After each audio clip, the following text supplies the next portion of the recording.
Ora, muito boa noite. Estamos de novo por aqui. Hoje, duas vezes num dia só. Então estivemos em direto hoje durante a hora do almoço, falamos um bocadinho sobre o LinkedIn, avaliamos aqui diversos perfis online em direto e agora vamos aqui trazer um convidado especial, que já não é a primeira vez que vem até à Téquia, e vamos trazer-vos algumas novidades, vamos falar sobre o mercado de tecnologia e, portanto, enquanto vocês se juntam aqui, eu vou buscar o nosso Paulo. Hoje já estive muito sozinha deste lado, agora vamos trazer-vos aqui mais conhecimento, mais dinâmica. Olá, Stefani, olá, Igor, olá, Olá, Gonçalo. olá Mariana, tudo bem? Bem-vindo, tudo bem por aí Tudo também? ótimo, tudo ótimo. Em, em terras lusas? É verdade, em Sintra. Muito Deste- bem. Olha, bem-vindo Obrigado, novamente. Já não estamos juntos aqui há algum tempo. Acho é que verdade, estivemos aqui talvez há mais, não sei se já lá vão 2 anos, mas 1 e meio já deve ter passado. pelo As coisas menos. mudaram muito, entretanto, para mim, para ti, no mercado. Portanto, hoje vamos falar um bocadinho sobre isso. E antes de entrarmos no nosso tema, eu queria só fazer aqui algumas apresentações também para a malta nova que vem aí, que não me conhece a mim ou que não te conhece a ti. Então, vou passar aqui alguns segundinhos do meu lado, só para quem Uhum. não conhece a Teki, quem não conhece a Mariana. Então, eu sou a fundadora da Tech, há aqui um bocadinho uma parte da equipa por detrás desta marca. Nós orientamos pessoas numa transição de carreira para a tecnologia e ajudamos também profissionais que já estão em tecnologia a definir qual é que é o próximo passo da sua carreira, o que é que vem a seguir no seu capítulo profissional. E agora, ia pedir aqui ao Gonçalo para ele nos contar um bocadinho de quem é, o que é que faz. Bom, obrigado Mariana, mais uma vez pelo convite e hoje estás aqui a bombar nas lives, portanto, parabéns aqui É pelo teu verdade. segundo evento. Espero que o primeiro tenha corrido bem e que este ainda seja melhor, vamos ver, vamos fazer por isso. Isso mesmo. Que é o Gonçalo, eu sou Gonçalo Sequeira, tenho 31 anos, sou de Sintra, estou em Sintra neste momento, mas nos últimos 2 anos tenho viajado aqui um bocadinho pelo mundo. Trabalho há 10 anos na área de recrutamento e seleção. Comecei em consultoria, mudei para o mundo das startups com a Fidzai e depois fui a segunda pessoa a entrar no projeto da Mercedes-Benz IO aqui em Portugal e fiz crescer esse projeto do 0 aos 200. Geri também o hub de Singapura, geri uma equipa na Alemanha, portanto fiz muita coisa aí. Cansei-me um bocadinho de Portugal e fui viver para a Holanda. Estive lá 1 ano e alguns meses em 2 empresas e senti aqui a necessidade de fazer algo diferente com a minha vida e abri a Hire em agosto de 2022 e desde aí que estou a viajar, a trabalhar e a crescer a minha empresa. O primeiro ano, 2022, eu fui um freelancer. O segundo ano, fiz crescer a minha equipa. Ainda tenho a Diana e a Beatriz a trabalhar comigo desde o início de 2023. E este ano juntou-se a Vanessa à equipa de marketing e, portanto, somos 4 pessoas na Hire, a full time. E depois tenho o Duarte e o Guilherme que me ajudam também com uma componente parecida com a tua, Mariana, de, digamos, de ajudar job seekers, pessoas que estão à procura de emprego, a encontrar novos desafios profissionais. Portanto, temos essas duas grandes áreas na Hire, ou seja, a parte B2B de recrutamento e a parte B2C de ajudar pessoas a encontrar emprego. E faço conteúdo desde 2020, portanto já não é novo esta parte das lives, foi assim que se calhar eu e a Mariana começámos aqui um bocadinho por ver o conteúdo um do outro. E acho que resumidamente respondi à tua pergunta. Espero ter-me apresentado ao teu público também. Sim, e na Nutshell já conhecemos um bocadinho de quem é o Gonçalo, o que é que vocês fazem e também como é que podem ajudar, não é? Que é a parte Uhum. importante para as pessoas que têm aqui, qual é que é o valor que está por trás. Então, nós trouxemos aqui um tema assim mais polémico, um bocado receoso, não é? Com todas as mudanças que temos andado a ver aqui em tecnologia, nas empresas, layoffs, os profissionais com receio e toda a gente a dizer isto já não é o que era e antigamente é que era bom e queríamos explicar então aqui, trazer uma visão do que é que está a acontecer. Então, vou aqui ver as nossas perguntinhas Uhum. e a começar com a nossa open question, que é: como é que está, afinal, o mercado de tecnologia em Portugal e também lá fora, se conseguiste trazer essa perspectiva, porque hoje em dia nós temos um mercado efetivamente global, não é? O Covid ajudou muito a isso. Então, qual é a realidade do mercado hoje? Como é que tu descreverias? Uhum. Nós essencialmente para a Holanda, Alemanha e também Portugal. O nosso, diria 50% das posições são em Portugal, o resto é dividido para estas duas locations. E além disso, tenho vários amigos em diferentes mercados. E o que eu percebo hoje em dia é que, hoje em dia, 2024, existe uma procura maior do que em 2023. 2023 houve vários layoffs, mas também houve mais empresas receosas. Agora continua a haver layoffs, mas já existem empresas mais decididas. Um, ainda existe, digamos, o desafio que as empresas continuam a ser muito cuidadosas com as contratações que trazem. Ou seja, em vez de se calhar contratarem uma equipa de 10 ou 20 logo ao mesmo tempo, como era em 2022, hoje em dia se calhar contratam 3 ou 4 pessoas, veem como é que o trabalho está a correr e depois é que aumentam as equipas. E portanto o recrutamento nunca vai ser igual ao que foi há 2 anos e tal. Acho que a mudança é constante e sempre foi assim desde que eu entrei no mundo tecnológico em 2013, sempre vi as coisas a mudar de ano para ano, houve booms, houve coisas diferentes, mas eu acho que o mercado continua a mudar, as pessoas têm que se adaptar e a tecnologia é mesmo para quem gosta de aprender e para quem gosta de sobreviver, digamos assim, a estas tempestades. E portanto eu acho que isso continua igual, o fator da mudança continuar lá. Agora, não está fácil, sobretudo para dois targets, diria eu, ou não está tão fácil para esses dois targets, que são pessoas muito séniores, diria já, em posições de gestão, team leading, diretores. Existe muita gente com esse tipo de profissão, digamos assim, que quer novos desafios e as posições que existem para esse tipo de vagas são muito reduzidas, porque normalmente há uma ou duas pessoas desse tipo de cargo nas empresas. E depois júniores, exatamente porque existem muitos júniores, muitas pessoas a sair da faculdade, muitas pessoas a sair de bootcamps, muitas pessoas que aprendem sozinhas na internet e hoje em dia consegue-se aprender a programar sem precisar de um curso. Obviamente que ajuda bastante, mas não é nada impossível. E, portanto, a competição neste nível, existem muitas pessoas com diferentes tipos de valências. Existe X vagas, digamos assim, em cada empresa que precisa de júniores e, portanto, existe também essa dificuldade. Normalmente os perfis mais requisitados são técnicos, digamos, num estado mid-level ou senior, dependendo das posições também, mais técnicos, mais operacionais, e que realmente têm aqui, digamos, o pleno emprego. É mais fácil para certo tipo de qualificações já ter esse emprego, mas é preciso ou chegar lá ou ainda não estar no topo de carreira. E, portanto, é aqui as partes engraçadas, digamos assim, de gestão de carreira e que eu e tu ajudamos os nossos clientes nesse sentido, exatamente de preencher este gap. Ok, muito bem, então falamos aí de muita coisa, não é? Uhum, Falamos no mercado de tecnologia que se calhar teve uma explosão, não é? Que tu viste aqui isso acontecer várias vezes, especialmente quando temos empresas em hypergrowth e precisam de crescer, crescer, crescer, contratar pessoas, mas agora as empresas estão a fazê-lo com mais cuidado, não é? Como tu disseste, se calhar não contratam 20, contratam 3, 4, 5, veem como é que resulta e eventualmente crescem de uma forma, achas que podemos dizer mais sólida, mais realista? uhum. Eu diria mais sustentável do que foi há uns anos, exatamente porque havia muita necessidade de mostrar números e dizer a empresa tem X pessoas. Hoje em dia isso já não é uma métrica, se a empresa tiver 50 ou 200, isso já não interessa propriamente tanto para levantar fundos e é muito mais a rentabilidade. E, portanto, o Exatamente. mindset de como é que os investidores e como é que as empresas olham para o seu growth, digamos assim, há 2 anos era qual é o nosso headcount, temos que ter X pessoas, senão não somos ninguém, e hoje em dia é realmente quem é que tem profit margins, quem é que consegue crescer a componente de negócio, que são métricas, digamos, mais reais e mais sustentáveis, acho eu, long term. E portanto, acho que é melhor para toda a gente. É mais difícil para algumas pessoas entrar nesse tipo de empresas, mas também empresas que realmente olham para isto e não estão, digamos, loucas a tentar crescer, acabam por proporcionar melhores oportunidades para as pessoas e mais estáveis do que poderes ganhar muito dinheiro rapidamente, mas depois podes ser layoff de um dia para o outro. Exatamente. E focas aí o que é que nós que estamos também ligados à parte de startups, o que é que os investidores olham agora, Uhum, não é? E se calhar há 2 anos atrás seria esse crescimento, não é? Ou até em nível de colaboradores, a nível de utilizadores. E hoje em dia a palavra de ordem que nós vemos muito é eficiência, profitability, não é? Ou exato. seja, chegar ao lucro. E nós ouvimos muitas vezes dizer que este investimento secou, não há investimento. O que é que tu tens sentido das empresas, startups? Continua a haver esta Uhum. contratação? Porque assim, no fim da linha, nós sabemos que vamos continuar a investir em tecnologia, não é? Isso não vai deixar de acontecer. Mas o receio é potencialmente maior e não queremos, como investidor, colocar num negócio que, ok, está a crescer sim, mas não sabemos até que ponto é que será sustentável, como tu próprio disseste. Achas que vamos ver em breve mais investimento a acontecer, mais empresas a receberem esse tipo de investimento, ou ainda se sente muito receio no mercado? Uhum. Eu acho que há menos investimento de menos valor.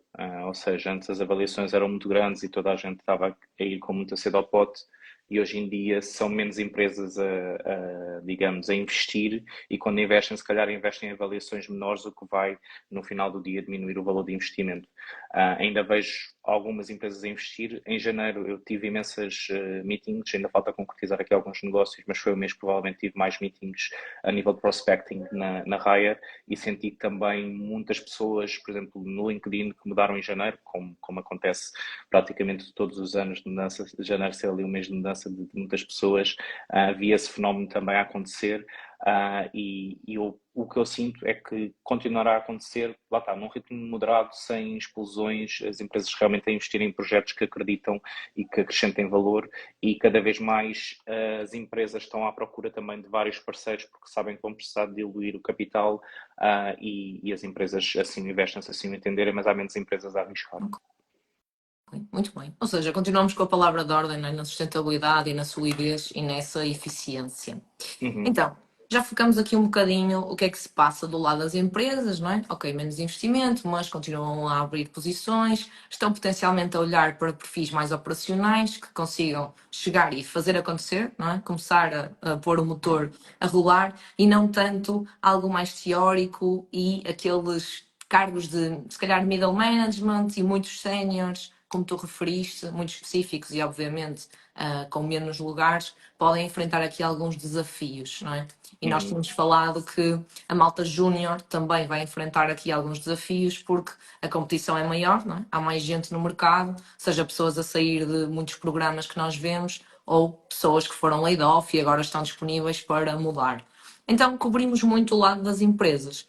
E agora, o lado dos profissionais. Como é que tu tens sentido que as pessoas estão a lidar com estas mudanças? Boa pergunta. Eu ainda sinto muito que as pessoas sentem que o emprego, de certa maneira, deve vir ter com elas. Ainda sinto que existe muito essa atitude, e estou a generalizar imenso. Obviamente há pessoas que vão muito atrás de muita coisa, mas ainda sinto às vezes alguns candidatos que pensam que as empresas lhes devem alguma coisa, que lhes devem uma resposta quando se candidatam. É verdade que deviam dar, mas ao mesmo tempo os negócios têm que ser lucrativos, e portanto, se tu não identificas com a resposta ou com a falta de resposta de uma empresa, há várias e várias empresas, e isso às vezes também é outra coisa que os candidatos não percebem. O mundo é abundante de empresas, e ao mesmo tempo que eu digo que as pessoas às vezes sentem que as empresas lhes devem alguma coisa, às vezes desistem depois de contactarem 10, 20, 30 ou 50. Porque mesmo contactando 50 empresas, no meio de tecnologia então em Portugal, ainda há muito, digamos, entre aspas, para varrer. E por isso sinto exatamente este... Não sei se é desconhecimento, se é às vezes as pessoas também sentem-se cansadas quando estão à procura de emprego.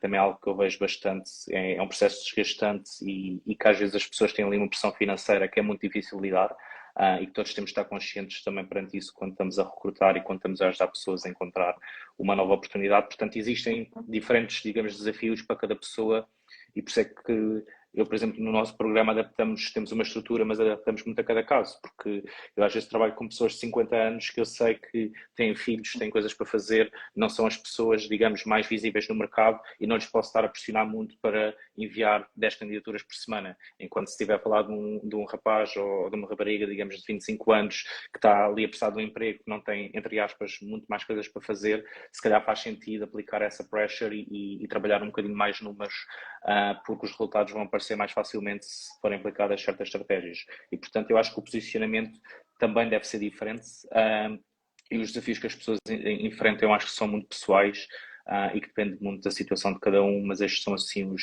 as coisas que vejo mais vezes. Sim, engraçado, porque tu falas exatamente dos desafios que nós também vemos, não é? Do nosso lado, com as pessoas que estão em transição. E nós dizemos muitas vezes que isto não é só uma jornada profissional, também é uma jornada muito pessoal. E não são só estes desafios que tu colocas de tempo ou a pressão financeira, mas nós vemos que, por exemplo, o tema da paciência é um tema que provoca muita pressão. Porque nós às vezes pensamos, eu quero mudar, e a minha sensação é, eu quero mudar Agora. agora. Seja.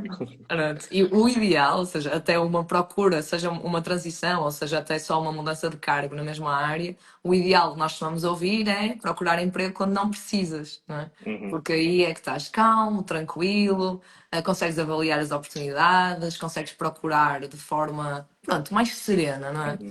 uhum, Mas focando aqui nas pessoas que até já estão em tecnologia e que começam a ver colegas a ser laid off, começam a ver as pessoas a dizerem isto não está tão bom, como eu, se calhar tu também sentiste isso, não é? uhum, Eu tenho muita gente à minha volta que me liga preocupada e o que é que achas do mercado? Eu tenho uma visão super otimista disto, porque eu vejo imenso valor em isto estar a acontecer, porque estava a ficar uma loucura, uhum. não é? Ou seja, era too much. Em termos de competição de salários, em termos de competição de quem tem o escritório mais cool e os melhores Exato. correias, e mesmo para nós profissionais, não sabíamos bem até que ponto é que a empresa era sólida, não é? Uhum, E agora estamos a ver aquelas que não o eram. Então, parece-me muito bom estar a acontecer esta maturidade do mercado e nós voltarmos um bocadinho à realidade, porque há 10, 20 anos atrás, as empresas começavam e tinham que gerar faturação, não é? uhum. E eventualmente dar lucro pouco tempo depois, porque senão acabou. E agora não, agora de repente é plim-plim por todo lado, não é? Ou era. E pronto, isto acontece. Exato. Mas para os profissionais que já estão em tecnologia e que potencialmente cresceram ou até já nasceram no tempo das vacas gordas, como nós ouvimos dizer, não é? Em que realmente havia muito investimento, de que forma é que tu sentes? Sentes que há muito receio? Sentes que há muita dúvida? Sentes que foi um puxar do tapete? Ou que não, que as pessoas estão seguras e acreditam nas suas capacidades? Eu acho que tens os dois tipos de pessoas, que é, há pessoas que cresceram muito rápido também esse boom, e depois se calhar cresceram para posições, às vezes aquelas pessoas vá, são engineering managers com, não sei, tipo 3 4 anos de experiência e não têm ainda um arcabouço técnico muito, muito bom, não viram muita coisa a acontecer. Estou aqui a dar um exemplo muito geral, mas existem várias coisas nesse sentido. E depois, para se realocarem, digamos, noutra empresa, não são avaliados ao mesmo nível. E eu às vezes tenho muito isso com as posições técnicas de pessoas que se consideram seniors numa empresa e depois vão para outras e são consideradas mid-level. Isso acontecia imenso na Mercedes e ainda hoje em dia às vezes acontece com clientes, dependendo do ramo que vais ou do tipo de coisas que sabes e também do teu desenrascar, podes ser qualificado numa posição mais alta ou muito mais baixa do teu nível atual. E isso às vezes para alguns profissionais não é nada bem encarado, porque sentem, eu sei isto tudo, mas depois há tanta coisa que eles têm que saber que é impossível saberem tudo e simplesmente ali o fit técnico às vezes não é tão bom por causa disso. Um, Ao mesmo tempo, olho para outros profissionais, profissionais que eu acho que são de excelência, que sabem que são que sabem as suas capacidades e que realmente não se preocupam tanto se o mercado está a contratar mais ou menos, porque sabem das suas capacidades e vão conseguir emprego em qualquer lado. Há certo tipo de pessoas que são altamente empregáveis porque ou conhecem tecnologias que pouca gente conhece, ou conhecem as tecnologias e sabem falar com pessoas, por exemplo, e conseguem, digamos, manobrar em meios, digamos, políticos, por exemplo, acaba por ser muito, muito fácil terem um bom emprego. E por isso eu acho que varia sempre um bocadinho com as tuas skills e com a confiança que tens nas tuas skills. Porque também há profissionais que são muito bem qualificados, mas não têm confiança naquilo que fazem. E, portanto, se conseguirem unir a confiança naquilo que fazem com o saber, vão acabar por conseguir ter uma excelente carreira em qualquer mercado. Se faltar uma das duas, vai ser um bocadinho mais complicado e depois há pessoas que, digamos, ficam mais amedrontadas pelas estas mudanças de mercado. Sim, como tudo, não é? Todos Uhum, nós variamos aqui e essa parte da confiança e quase uma autoconfiança, não é? Uma self-esteem, conta aqui muito. E indo mais, se calhar, aprofundando um bocadinho nesse uhum, tema, porque eu acho que traz muito valor, às pessoas que nós temos aqui a assistir, que é, ainda este fim de semana, por exemplo, na conferência onde eu estive, foi muito engraçado ver profissionais que, alguns deles já com muita experiência, e que tu notas que realmente eles são quase inabaláveis, ou seja, eles nunca vão ter problemas em trabalhar. O que é que está por trás? Tu falaste de algumas coisas, falaste de autoconfiança, falaste de conseguirem se mexer e falar com as pessoas, mas consegues indicar assim, até pensando em alguns perfis, que tu notas claramente, opá, esta pessoa vai encontrar trabalho onde for preciso. Altera o mercado como alterar, esta pessoa vai conseguir sempre acrescentar valor e mostrar que consegue acrescentar valor. Uhum. Consegues nos indicar alguns pilares ou algumas características ou a forma como se reconhece isso em alguém? Sim, boa questão, e agora estavas a fazer essa pergunta e eu estava a pensar naquelas coisas mais básicas, entre aspas, que é a pessoa ser curiosa, a pessoa ser empática, a pessoa ser proativa, a pessoa falar o que pensa normalmente, que às vezes há várias empresas que recriminam isto, mas já há muitas empresas que incentivam isto e é difícil as pessoas às vezes conseguirem brilhar neste aspecto. E depois, ao mesmo tempo, eu estava a pensar noutra coisa que eu acho que coaduna com isto tudo, que é a empresa, a pessoa ter um, dois, três ou quatro sucessos ao longo da vida dela, onde valida realmente as suas skills. Onde, por exemplo, no meu caso pessoal, construí a Mercedes, consegui fazer ali, na minha opinião, um excelente trabalho em 4 anos de crescer um hub do 0 aos 200 com bastante diversidade e com muitos tipos de tecnologias e senti, ok, se eu conseguir fazer isto num sítio e depois fui para a Holanda e consegui fazer algo parecido, também consigo fazer aqui e depois, já que fez nestes sítios todos, também vou criar a minha empresa e vou fazer ainda melhor porque já aprendi aquilo tudo no passado. E eu acho que as pessoas realmente que têm sucesso e que têm um alto grau de possibilidade de arranjar empregos já fizeram coisas no passado que realmente tiveram impacto, que realmente tiveram resultados, que geraram vendas, que geraram recrutamento, que geraram alguma coisa, e depois é replicar, digamos, o sucesso, e há pessoas que seguem, digamos, uma forma, há outras que simplesmente acontece, e às vezes está reduzido naquelas características que disse ao início, porque são coisas naturais para a pessoa e a pessoa faz acontecer, digamos assim, mas eu acho que estes sucessos passados suportam os sucessos futuros, quer a pessoa pense nisso ou não, eu acho que é algo que nós, quando estamos a entrevistar alguém, perguntamos muito, então, qual é que foram os teus maiores resultados nas tuas anteriores experiências, e a forma como partilhas isso, muito provavelmente, vai-te fazer avançar numa entrevista ou não. E, portanto, é algo também a considerar quando nós contamos a nossa história em entrevistas, como é que nós mostramos o impacto que tivemos nas outras empresas, porque isso vai ser um modelo, digamos, que as empresas usam para prever se as pessoas vão ter sucesso nas suas próximas oportunidades. Ok, muito bem. Duas perguntas que me surgiram Boa. do que tu falaste, que é muito fácil, ou é mais fácil eu mostrar o que eu consegui, estes casos de sucesso, quando eu já estou em entrevista, não é? Ou seja, Uhum, explicar o que é que eu já fiz e como é que as coisas correram. E antes, como é que eu mostro isso para a pessoa me ligar? uhum. Então, antes, organizas essa história e podes ter um personal brand. Hoje em dia toda a gente tem social media, toda a gente tem LinkedIn, e partilhar um pouco disto com textos apelativos, com resultados, com métricas, é possível através do nosso perfil e depois fazer a mesma coisa no currículo e a mesma coisa quando abordamos pessoas, porque eu acho que cada vez mais hoje a estratégia hoje em dia não é só enviar currículos e ficar à espera que as pessoas nos digam queres falar connosco, é tu proativamente ires falar com as empresas e falar com as pessoas que estão a representar essas empresas e dizeres, olha, eu já fiz isto, vi que vocês estão a fazer uma coisa parecida, acho que consigo ajudar, faz sentido falarmos. Uma coisa muito, muito simples neste sentido, mas eu acho que não é assim tão mais difícil expor estes resultados, digamos, no antes de entrevista, até é mais fácil porque não precisa explicar tanto.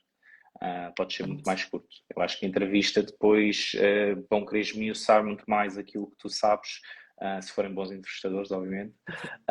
Portanto, acho que é mais fácil fazer o antes porque tens toda a preparação possível, tens todo o tempo do mundo, entre aspas, consegues pedir feedback aos teus amigos portanto, há formas muito fáceis de fazer esse antes. Envolve alguma coragem, envolve proatividade, envolve aquelas coisas que falámos no início. Sim, sabes que nós sentimos que é uma dificuldade gigante por parte das nossas pessoas, dos nossos alunos, e nós fazemos uma coisa muito engraçada nos nossos programas, que é, eles têm um questionário inicial super informal sobre o percurso profissional, então estão super relaxados, contam tudo, explicam, e depois, alguns meses mais tarde, quando avaliamos o LinkedIn, não é? Depois deles passarem pelo programa, lemos o LinkedIn e lemos o questionário e são duas pessoas completamente diferentes Exato, não se que conheceram. normalmente acrescenta muito mais valor a do questionário, não é? Que nem sequer é um LinkedIn pomposo e arranjado.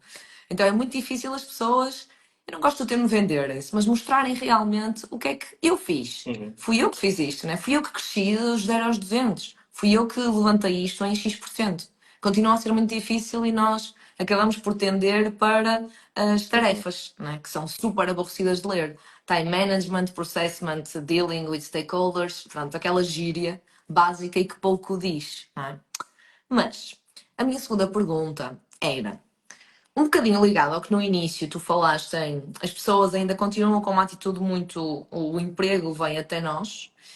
Eu acho que, não só em IT, mas até a nível geral, nos últimos anos nós sentimos aqui uma criação da imagem por parte das empresas como se fossem quase as novas creches, não é? Ou seja, a empresa tem que te dar tudo. A empresa tem que te pagar um salário, tem que te pagar benefícios, tem que te pagar seguro de saúde, tem que te dar férias. Idealmente, não te dá 22, dá-te 30 ou 35. E se for uma boa empresa, também te vai dar consultas de psicologia para a tua mental health a cada 2 meses. E idealmente uma aplicação para tu fazeres terapia, yoga e respiração. Pronto.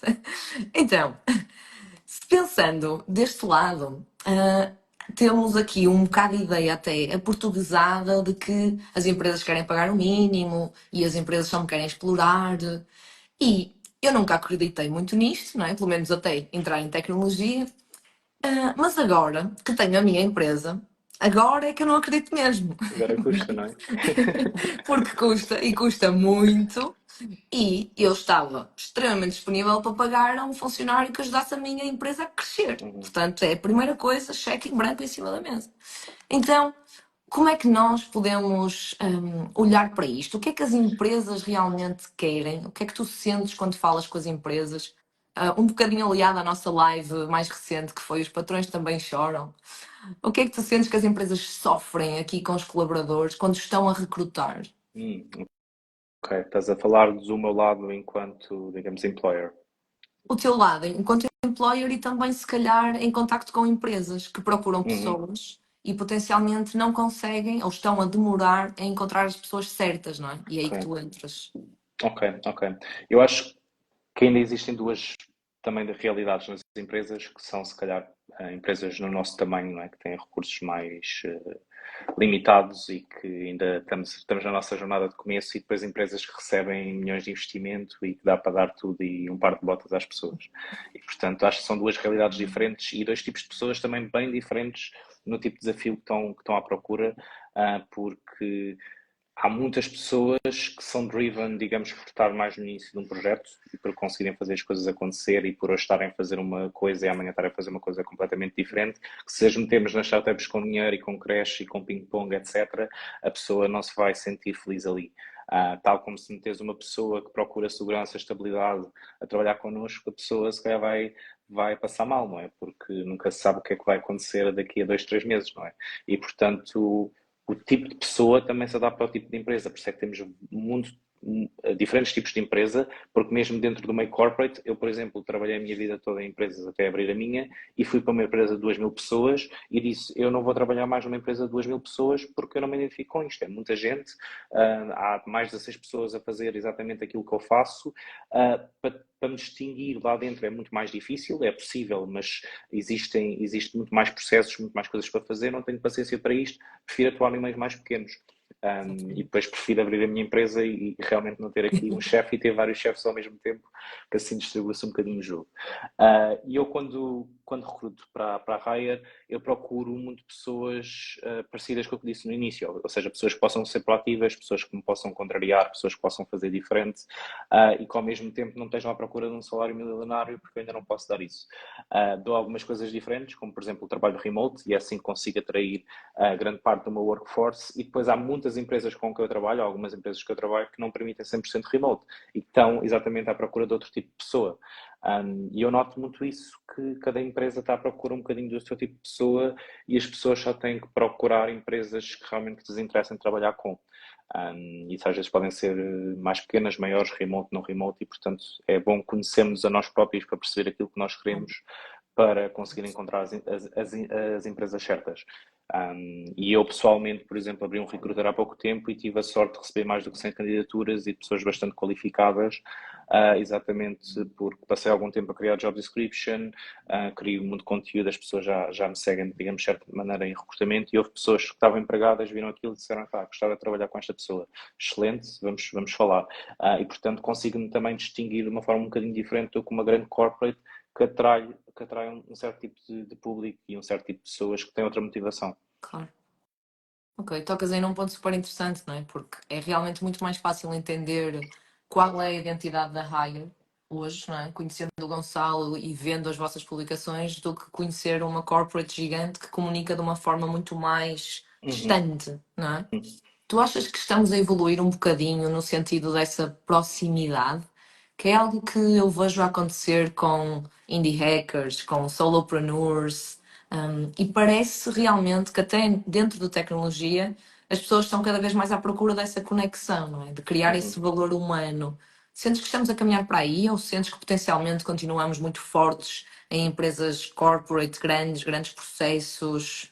Como é que está a coisa a Uhum. mexer? Sim, eu mesmo dentro das corporates e os clientes que trabalho e que consigo ter sucesso com, têm, digamos, chefias muito mais próximas e muito mais na frente de batalha. Eu tenho clientes, empresas de 600 pessoas, onde estou a falar diretamente com o Chief Digital Officer, que é uma pessoa que está no C-level dessa empresa, e ele está a fazer entrevistas finais para determinados candidatos e está connosco nos kickoffs, e portanto está muito mais envolvido do que isso. E eu sei que se estiver com empresas digamos, diferentes, se calhar o C-Level não está tão envolvido na parte de contratação e, portanto, isso nota-se depois no tipo de talento que atraem. Ainda hoje tive também a trabalhar com um cliente de cybersecurity, mais ou menos com 50 pessoas, onde estive sentado com o CEO e com o CTO para contratarmos duas pessoas, e eles estão envolvidos em every single hire, porque é assim que faz sentido até atingir um determinado tamanho, e mesmo depois de atingir um determinado tamanho, acho que ainda devem estar bastante envolvidos.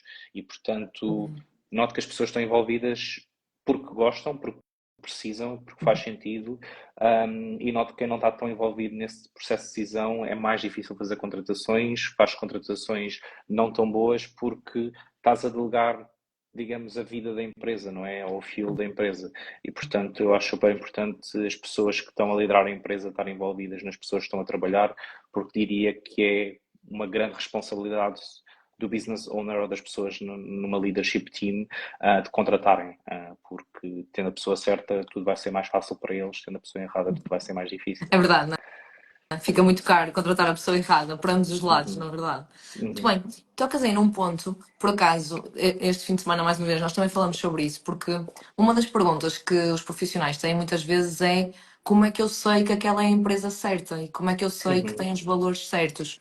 E a minha resposta, por acaso, foi muito semelhante à tua, que foi tenta, acima de tudo, falar com os founders ou com leadership alta, não é? C-level, como tu falaste. Porque aí é que tu vês realmente quais são os fundamentos que estão por trás. Nem sempre é fácil chegar ali, uhum, mas se calhar empresas até aos 200, 250 colaboradores ainda consegues. Pelo menos lembrando-me dos meus processos de recrutamento para trás, isso ainda deu para acontecer. E eu concordo exatamente com o que estás a dizer. Faz toda a diferença compreender realmente qual é a identidade da empresa e assim perceberes um bocadinho melhor, não é? Porque só sabes quando entras, ponto, não é? uhum, Pelo menos a realidade toda é muito difícil ter uma noção clara e super em match com o que vai ser do outro lado, mas dá para estudar deep. uhum. Yeah. Deixa-me Muito só bem. fazer um comentário super giro, Mariana, porque mesmo na empresa de 2.000 pessoas onde eu trabalhar na Holanda, fui entrevistado pelo CEO. Ou seja, eles passavam toda a gente ainda com 2.000 pessoas a ser entrevistado pelo um C-Level e eu fui logo pelo CEO. E não foi por causa disso que eu percebi melhor a empresa, estás a ver? Ou seja, por um lado foi, mas por outro lado a empresa é tão grande que se calhar nem faz tanto sentido conheceres um C-Level e conheceres alguém mais próximo, porque muitas coisas não vão lá chegar. E portanto também é giro isso, foi só agora que me lembrei que achei que era giro partilhar essa parte. Sim, tens quase empresas dentro da empresa, não é? Ou seja, tens Exato, vá, pequenos polos, digamos assim. Faz sentido, sim. É o C-level da tua área só, pronto. exato. Muito bem. Olha, vou passar aqui, se calhar, para a última pergunta que eu tinha aqui. Porque acho que já cobrimos mais ou menos as empresas, os profissionais, o que é que o profissional pode fazer para se destacar também, não é? Que falamos aqui do profissional que tem sempre trabalho, portanto acabamos por cobrir isso. E agora, nesta realidade em que potencialmente temos pessoas com mais algum receio, mas que até querem mudar, pessoas que foram laid off e não sabem bem o que fazer agora ou como decidir o sítio para onde ir, que tipo de recomendações é que tu darias aqui para eu, Mariana, por exemplo, que quero voltar ao mercado de trabalho e quero encontrar um novo desafio, mas que vá de encontro às minhas necessidades? Pode ser mais Uhum. estabilidade, ou pode ser mais, olha, quero realmente entregar valor em alguma coisa que está a crescer. Que tipo de guidance é que tu darias a alguém que vai começar agora uma jornada de procura ativa no mercado de IT? Ok. Queres a receita toda? Ah, Ou eu só acho que parte? pessoas querem a receita. Querem a receita, malta. Eu assim dou-vos já a receita toda. É muito simples. É simples, mas depois não é fácil fazer. Mas primeiro as pessoas devem se sentar consigo próprias, ou com um coach, ou com um career advisor, ou com um amigo. Pode ser com diferentes tipos de pessoas, dependendo daquilo que sejam, mas eu acho que realmente faz sentido sentarem-se um bocadinho sozinhas e depois acompanhadas a seguir e pensar muito bem naquilo que gostam, naquilo que sabem fazer bem, nos resultados que tiveram, nas coisas que se orgulham, neste tipo de coisas que realmente criam impacto para o futuro. E depois pensar onde é que eu posso ir com isso, né? Se for mais para marketing, se for mais para gestão, se for mais para programação, whatever. Ou seja, pensar que áreas é que fazem sentido nisso. Depois de pensar em 2, 3, 5 dias, uma semana ou um mês nisto, porque isto demora o seu tempo e as pessoas têm que refletir, e que se calhar se tiverem a ajuda de um profissional vão conseguir fazer uma reflexão mais rápida, se tiverem a trabalhar ao mesmo tempo vai demorar mais tempo, se conseguirem tirar uma semana e ir para a Serra da Estrela, não pensarem mais nada e fecharem-se em casa, é um bocadinho mais rápido.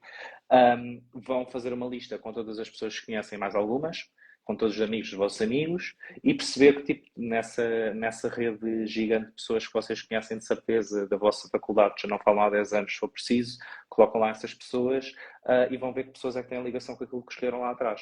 E contactam essas pessoas todas e dizem que querem ter uma conversa com elas de 15 minutos. Para se apresentarem, para conhecerem um bocadinho a realidade daquele mercado, e isso vai-vos gerar entrevistas, de certeza, e depois também se começam a candidatar a cargos e continuam a alimentar este ciclo de reverem também as vossas skills e verem o que é que precisam de aumentar, porque essas conversas vão-vos dizer, epá, os profissionais precisam de mais, não sei o quê. E vocês, ok, então vou fazer um curso, ou se não vou fazer aquilo. E portanto, isto mais tarde ou mais cedo, se fizerem este método, vão encontrar emprego. É impossível não encontrarem. Depois, se encontram aquele emprego de sonho, vai depender de como bem é que fizeram a avaliação ao início, perceberem bem aquilo que quiseram e como bem é que fizeram a parte de networking para terem a oportunidade certa no mercado. Pelo menos isto era o que eu faria se decidisse fechar a minha empresa e começar do zero. E garanto-vos que em menos de 3 meses estava colocado, nem que fosse num sítio que me pagasse aquilo, o mínimo que eu queria. Podia não ser o meu emprego de sonho, mas com esta estratégia é muito difícil não conseguires logo emprego, só que para aplicar isto precisas ter tempo, às vezes tens accountability, porque fazeres um processo de autorreflexão não é nada fácil, principalmente se não tiveres ferramentas, não fazeres um bocadinho como eu e a Mariana nos desenvolvemos pessoalmente, de ir a eventos, de, digamos, expor-nos a coisas diferentes, obviamente que torna-se mais fácil ou mais difícil, dependendo daquilo que as pessoas façam para trabalharem o seu eu interior. Portanto, mas a receita eu acho que é esta. Não sei se acrescentarias alguma coisa, Mariana. Sei que foi assim um bocadinho generalista, mas eu acho que deu para perceber. Não, eu acho que no meio do que tu disseste está lá tudo, não é? Tá, começa no autoconhecimento, que é a primeira coisa que nós trabalhamos com todos os nossos alunos, portanto, perceber quem és, o que é que gostas, o que é que não gostas, não é? Porque se tu não sabes, ninguém vai saber por ti, não é? Nem que tenhas o melhor Uhum. career coach, se tu não lhe consegues comunicar, pronto, ele não pode ir aí sacar de dentro. Falaste muito em networking, não é? E isso encontra-se não só nos contactos que nós temos, nas pessoas com quem estudamos, as pessoas com quem trabalhamos, mas também muito nestes eventos que tu falaste, Uhum. não é? Daí esse desenvolvimento pessoal é essencial e conhecer pessoas dentro do ramo para onde nós queremos ir, ou onde já estamos, ou onde já estivemos, ou de qualquer forma onde queremos colocar um pé. Hum, e portanto, aí tens a receita. Agora, o que nós ouvimos também muitas vezes é: eu já tentei tudo. Uhum. E outro dia ensinaram algo que eu vou aplicar com as pessoas que me dizem isto, que eu adorei, que é, então a pessoa diz, já tentei tudo, e tu abres uma folhinha em branco e dizes, aí é, já tentaste, então bora lá, diz-me, o que é que já tentaste? E normalmente existe um silêncio a seguir a isto, não é? Normalmente a Uhum. pessoa não te vai dizer, olha, sentei-me uma semana na Serra da Estrela, Isto. pensei o que é que eu gosto, fiz uma lista de toda a gente que conheço, liguei a 50 pessoas. Pronto, normalmente, pronto, tentei 2 vezes, mandei, se calhar até mandei 30 currículos, mas nem faço ideia ao que é que me candidatei, não é? Uhum. Como nós já tivemos alunos a dizer, olha, eles ligaram para eu ir à entrevista, mas depois eu olhei melhor e pensei, mas eu não quero isto. Então, Também acontece. acho que a tua receita está excelente, mas desafio aqui as pessoas a realmente entenderem que dá trabalho, ok? Que é exigente, que é assustador, que tem pequenos momentos de frustração e grandes também, faz parte. Uhum. Mas é aí que nós crescemos e é aí que nós realmente compreendemos o valor que nós temos, não é? Porque Uhum. senão vai ser muito difícil mostrá-lo a outra pessoa se nós próprios não o sabemos. E acho que começa muito por aí, né? Sim, sim, concordo plenamente. E as coisas demoram o seu tempo. Eu, para ir trabalhar para fora, demorei um ano e alguns meses no meu processo de recrutamento. E às vezes as pessoas dizem, "Ei, tanto tempo." Eu, durante isso, recebi 2 propostas que rejeitei, porque estava a ver o mercado, estava a estudar o mercado, não era bem aquilo que me interessava, mas estava a falar com empresas e depois fui para uma proposta muito parecida financeiramente com aquelas que rejeitei, para uma empresa que achava que era melhor. E às vezes as pessoas nem querem tomar este tempo, é a primeira coisa que aparece. Eu tenho clientes que às vezes falam comigo, aceitam uma proposta no meio e depois, passados 6 meses, dizem: pá, não foi bem aquilo, realmente agora gostava de trabalhar contigo, Gonçalo. E depois, agora vai ser um bocadinho mais difícil, não é? Porque já só tiveste 6 meses naquele sítio, ainda por cima te despediste, estás sem emprego, bora lá.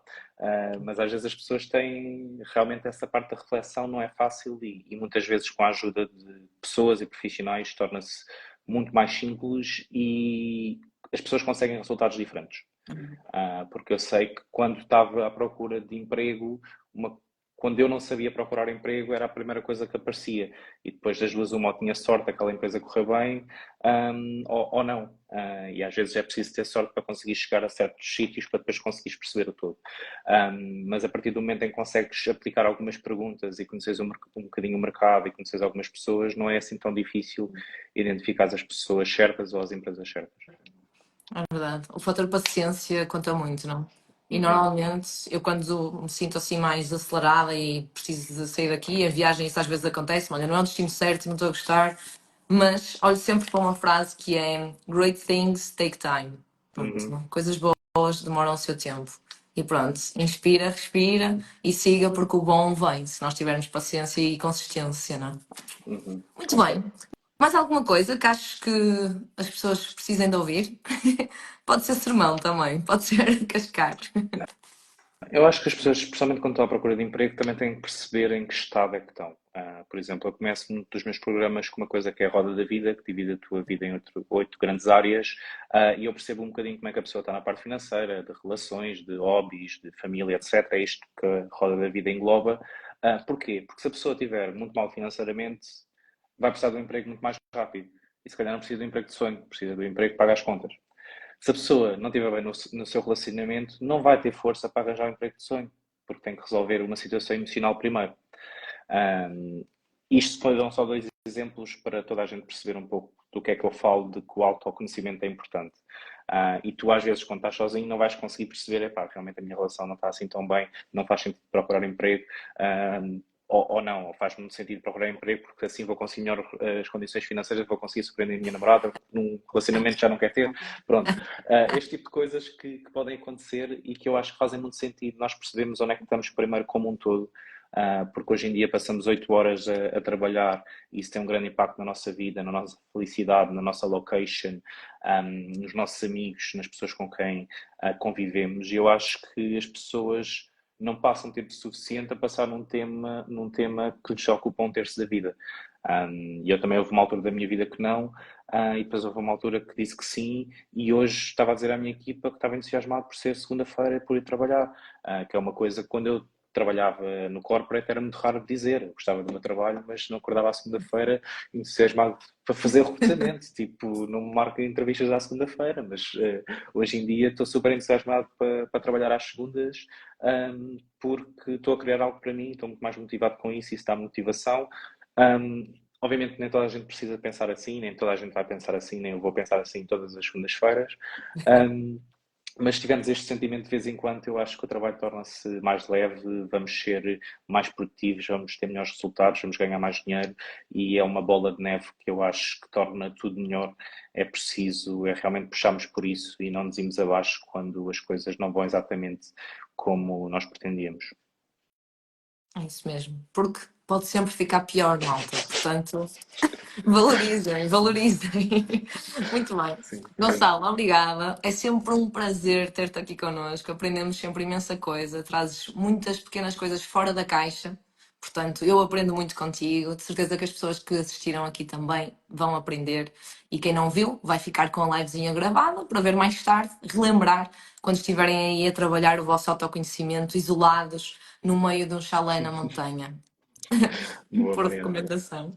Sim, olha, foi um gosto também, é sempre ótimo falar contigo. E obrigado a todos os que viram o evento até agora.